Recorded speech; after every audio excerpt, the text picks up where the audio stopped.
We've got this to say. There are tons of different scoring options on the Duke men's basketball team. That is for sure. We'll talk about that on today's episode of Locked On Blue Devils. Hi, everybody. Dick Vitale. Hey, make sure you listen, man, to Locked On Blue Devils with JJ Jackson. He's awesome, baby. You are Locked On Blue Devils, your daily podcast on the Duke Blue Devils, part of the Locked On Podcast Network, your team every day.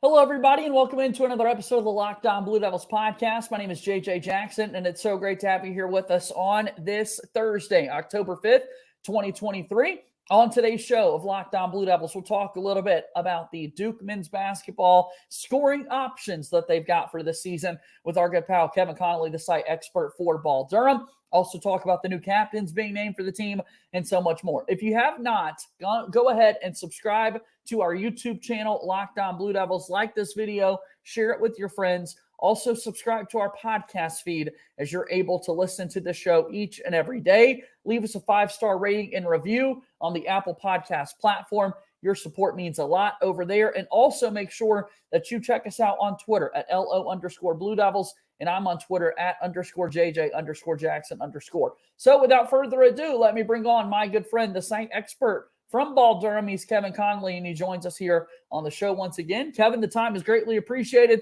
Hope you're doing well, my friend. I am doing well, JJ. Thanks for having me again.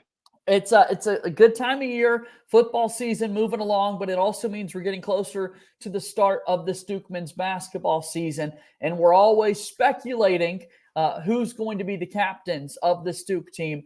Felt as though it would be more than one after having just one last season in Jeremy Roach, and Duke has officially announced that they're going to have 3 this season.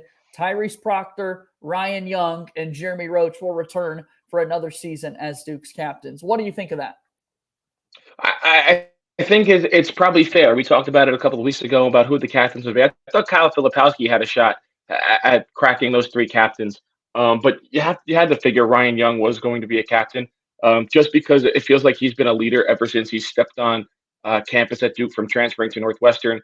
Jon Scheyer had talked about, I'm pretty sure it was this summer or maybe towards the end of last year, how Ryan Young was a starter when Derek Lively was injured. And Jon Scheyer comes to Ryan Young and says, hey, like, Derek's ready to go. Like, we're going to move into the starting lineup. And he was like, yeah, I completely agree. Like, that's the right move. And he doesn't care how many points he scores or how many minutes he plays as long as his team wins. And you could see how the players kind of have gravitated to him as the host of the Brotherhood podcast.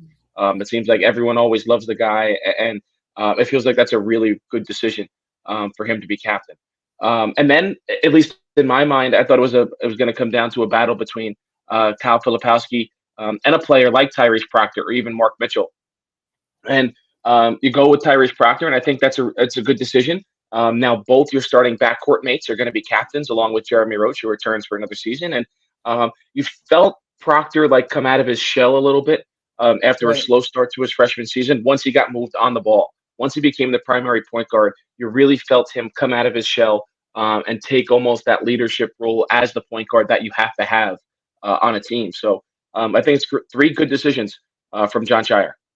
Yeah, I mean, if you talk about the Ryan Young decision in particular, it's not discussed at all in the in one of the latest Brotherhood podcast episodes, but episode 12, where Ryan Young is interviewing his coach, Jon Scheyer, just their dynamic back and forth, and Scheyer complimenting frequently what Ryan Young means to his teammates as that elder voice, a guy that's using his COVID year, has redshirted a season, has transferred, has been just in and out of the game of college basketball. Like, you could just listen to that and be like, yep, you could definitely tell the rapport that those two guys have together, that you want that in the player-coach relationship. Roach had that a season ago as Scheyer's captain, his very first captain leading the Duke basketball program. And Ryan Young is certainly a player that fits that mold. Once again, it's not always the guys who go out and score every single bucket or every single point for your team that can have one of those leadership roles and leadership qualities about them.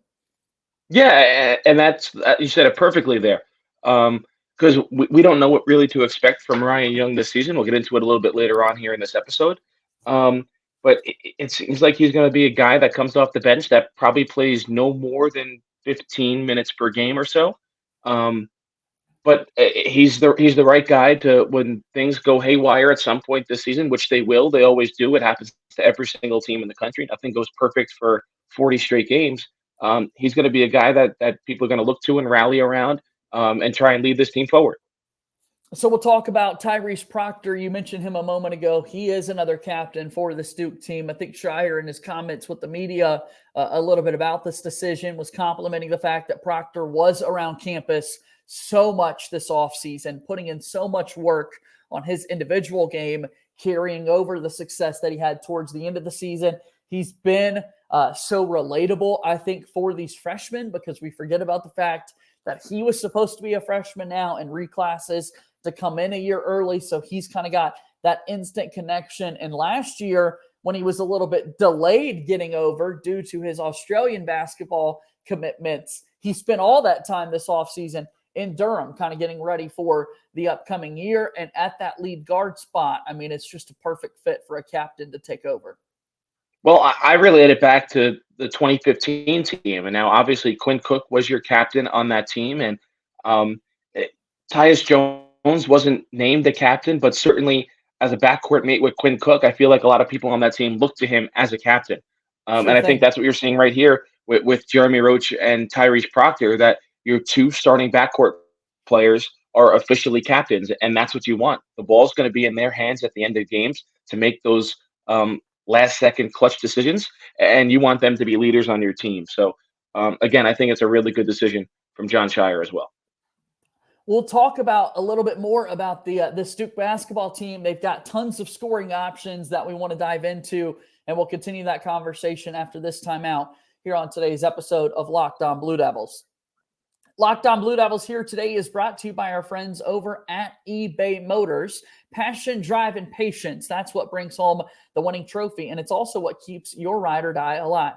eBay Motors has everything you need to maintain your vehicle and level it up to peak performance. From superchargers, roof racks, exhaust kits, LED headlights, and more. Whether you're into speed, power, or style, eBay Motors has you covered. With over 122 million parts for your number one ride or die, you'll always find exactly what you're looking for. And with eBay Guaranteed Fit, your part is guaranteed to fit your ride every time, or you get your money back.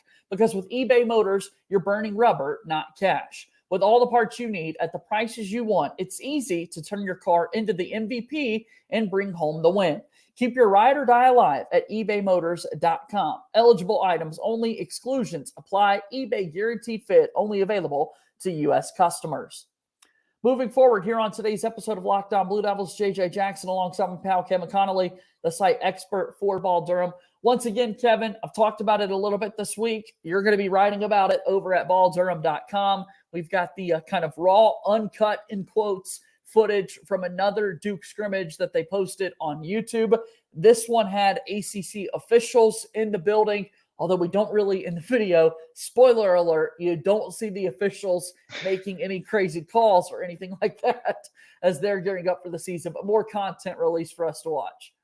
Yeah, we'll have to take their word that there are referees there, but I think in the videos that fans want to see, they don't want to see many foul shots. Some might do. I won't lie. Some might do.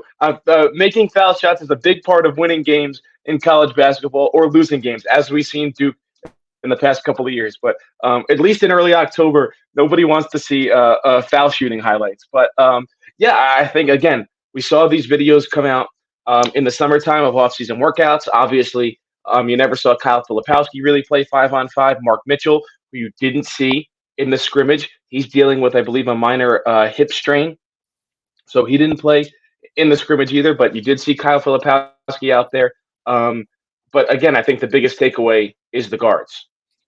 Yeah, no, we talked about the guards a little bit with Jordan Mann when he was on the show this week. I want to go through kind of the numbers here to let people know about all the scoring options for Duke. So I went through, watched the video, totaled up every single shot taken and made for this Duke team. And again, a lot of makes in this video. It's a good shot-making team for the Blue Devils. But Caleb Foster was the leading scorer, 19 points. Kyle Filipowski, 14 points. Jeremy Roach with 12.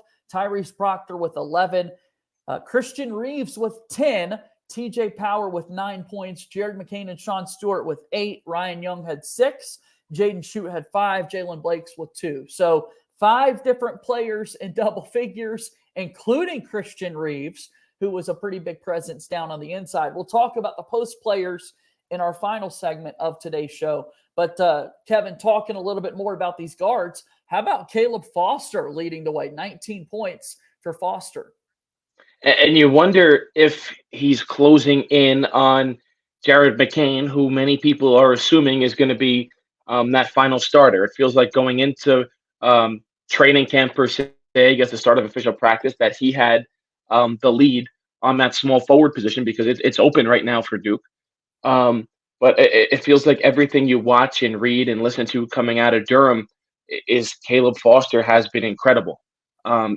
Now, again, there's a big difference from practice and inter-squad scrimmages and when the lights come on for real. But I feel like this is a Duke recruiting class that is flying a little bit under the radar, just given the 4 players that they returned, 4 starters from last year. That typically doesn't happen with Duke, and the freshmen are always in the spotlight. But I feel like this group of freshmen, especially Tyrese Proctor, Jared McCain and Caleb Foster, they're able to develop at their own pace. They're able to stay out of the spotlight to some degree and just go and play basketball. So looking at the guards and talking about the outside shooting, a dynamic that we've talked about a lot this offseason. In this recent scrimmage, 14 different three-point shots made by several different Blue Devils. However, Jeremy Roach, not one of them. All 12 of his points were 2-point jump shots. You know that he'll be able to make some shots from the outside. But Caleb Foster, 19 points in the scrimmage, and his three-point shot looked good. He was able to make down 3 3-point shots from the outside, and he's not one of the names that we talk about frequently. But, I do believe when you need to make, he's a guy that you could probably count on taking shots that are from the outside. He will be, and this is a team that's going to shoot a lot more threes than they did last season. John Shire has said it. They're going to play a different style. He's made adjustments to his coaching style and his scheme. What you want to see from a coach leaving his rookie season and entering his second season as a head coach with a different roster that's capable of a lot of different things. I think Caleb Foster is going to be a player that you can rely on to make a couple of shots from the outside. Jared McCain, I think, in the opening 3 minutes, took a 3 in transition. You don't really see Duke basketball take many transition threes, especially under Mike Krzyzewski, even though that's how the game's played in the NBA. If you have a 2-on-1 in the NBA, you're not going to the basket. You're someone's driving and then you're kicking out for 3. And that's how the game is played now, for better or for worse. I feel like the younger generation will like it. The older generation, maybe not so much. But I think you're going to start to see that from Duke this season. And it's a little bit unfamiliar at the college level in terms of that style of play, that 2-on-1 and you're going to take a 3, because it feels like in still college basketball somewhat it's traditional where 2-on-1, you're going to go to the basket, try and make a layup, get fouled, and make free throws. So really excited to see this team finally get on the court and play a team that's not themselves. But we're going to have to wait for one more scrimmage about 15 days from now and count down to craziness when they play themselves. Yeah, you don't have to wait long to see that footage out there, right? Like if you're talking about that three-pointer in particular from Jared McCain, first clip you're going to see in this video, again, it's on Duke Basketball's YouTube page. The first clip is a Kyle Filipowski corner three-pointer. The second made bucket is kind of that scramble drill pull-up from McCain to knock it down from the outside. So it feels as though he's going to be that fifth starter. Brendan Marks was on the show last week talking about that. Brendan Marks' latest mailbag story that he wrote from The Athletic insinuates it's kind of down to Jared McCain and TJ Power if he were to pick who that fifth starter would be. But I just think the scoring ability from that fifth starter and it being a guard is going to pay off for the Duke team. I think that's where they're going to be at their absolute best this season. Yeah, and they're going to run a lot more. Again, we've talked about that too. They're going to run basically 1 through 5. Anyone can bring the ball up the floor after a defensive rebound, and even after makes. You look at that North Carolina team. I'm trying to think of the year. It was the year Zion was at Duke. So what was that, 2019? And they would just run. On a make, on a miss, they take the ball out of the basket, inbound it, and just run down the floor. They beat the defense down the floor, even on a made basket for the other team. I think that's going to be similar to Duke this season. They have a ton of offensive firepower. They have a ton of guards and wings. Their bigs, their bigs are Kyle Filipowski and Mark Mitchell, two athletic guys. They're just going to take the ball, outlet, and go. What do you think about, you mentioned how quick this team can be, and we've talked a lot about the three-point shooting. But again, just scrimmages. We don't see Jeremy Roach take any shots from the outside. A lot of his action is right there near the rim, putting the ball on the deck and going to the rim and scoring. We saw that from Proctor a couple of times. Jared McCain had a nice 2-point floater in this sequence that you watch. Caleb Foster had a couple of mid-range jumpers. Not so much the mid-range shooting, but the guards driving directly to the rim and finishing. Are you concerned at all about that for Duke, or do you think we're going to be able to see that from this group of guards? No, I think you're going to be able to see that. Jeremy Roach is a mid-range player. You don't have many of them these days because it's not taught. The mid-range game isn't taught because it's like, okay, and when you teach basketball, you either want a layup or you want a three-pointer because it's almost like baseball. When what are the three outcomes? A walk, a strikeout, or a home run? Which that's another conversation for another day. That gets me mad anyway. But it's the same thing in basketball. The three outcomes you want in a possession are a layup, to be fouled, or a three-pointer. Like that's kind of it. But Jeremy Roach, as we've all seen now through his 3 years at Duke, he has that mid-range game right around the extended elbows to the free throw line. Almost feels like he's automatic from there, and he can still get in the paint and finish at the rim. Even though he's a little bit of a smaller guard, he still has that finishing ability. Tyrese Proctor is a big, lengthy guard. We've seen him with the ability to get downhill. And I think you're going to be surprised that a player like Caleb Foster, who plays a lot bigger than he's listed as, and he's going to be able to get downhill as well and finish at the rim. And Jared McCain, you probably want him living on the perimeter a little bit more. But I think those three guards of Roach, Proctor, and Foster can really get to the rim and finish. You're watching and listening to Locked On Blue Devils here today. JJ Jackson alongside my pal Kevin Connelly, who is the site expert for Ball Durham. BallDurham.com is what I would encourage you to put into your search engine, into your URL. What can people find if they go to your website right now, Kevin? Well, they can find everything Duke basketball, Duke football that they could possibly want. We're all over it. Recruiting-wise, we'll have the opinion pieces. We'll have takeaways coming from these scrimmages and practices and eventually countdown to craziness of scrimmage. So we're all over it right now. Season's just over a month away. So balldurham.com, like you said. And then on Twitter, you can follow us at ball_Durham. All right, 5-on-5 with officials, the newest scrimmage video that Duke men's basketball released on their YouTube channel. We'll be sure to link that in our description to this video. If you're watching us on YouTube, subscribe to our channel. Let's talk about the bigs, however. Again, a breakdown in the scoring. Kyle Filipowski, 14 points. Christian Reeves, 10 points. Ryan Young had 6, and Sean Stewart had 8. We did not see Mark Mitchell in this video. What did you think of the performance of the bigs, Kevin, and what thoughts do you have right now on that position for Duke ahead of the next season? Well, I think the big thing you listed right there was Christian Reeves. I think he's the biggest question mark in terms of the big man for Duke.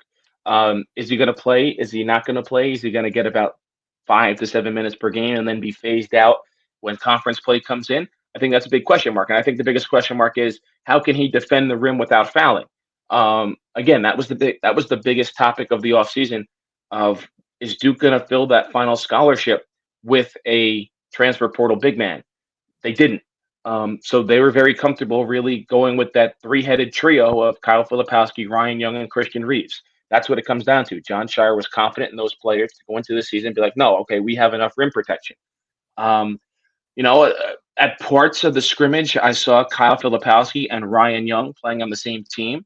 I really wish we had a better angle of some of those plays. I wish we had like an actual broadcast angle in Cameron so you could see it almost like a coach's film perspective. Because I think that's interesting. I don't know how often those two are going to be on the floor together at the same time. Same thing with Christian Reeves. I think Kyle Filipowski is expected to play a lot of the center position. And I find it really interesting how that dynamic is going to work with those players on the floor at the same time.